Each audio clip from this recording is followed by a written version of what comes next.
খাগড়াছড়ির রামগড়ে পুত্রবধূকে গ্রেপ্তারের অভিযোগ উঠেছে খোদ শ্বশুরের বিরুদ্ধে। ইতিমধ্যে রামগড় থানার পুলিশ ওই শ্বশুরকে গ্রেপ্তার করেছেন।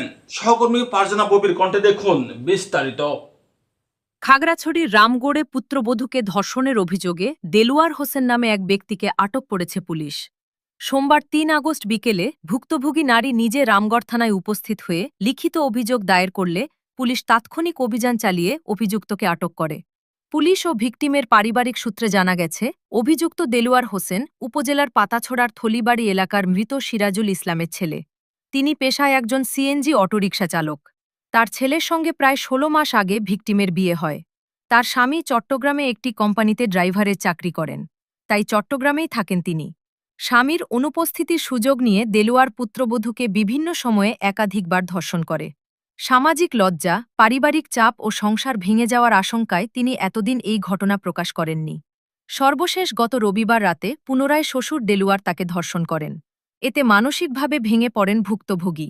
পরে সিদ্ধান্ত নিয়ে সোমবার বিকালে রামগড় থানায় হাজির হয়ে শ্বশুর দেলোয়ারের বিরুদ্ধে ধর্ষণের লিখিত অভিযোগ দায়ের করেন তিনি। অভিযোগ পাওয়ার পরই পুলিশ অভিযান চালিয়ে দেলোয়ারকে আটক করে।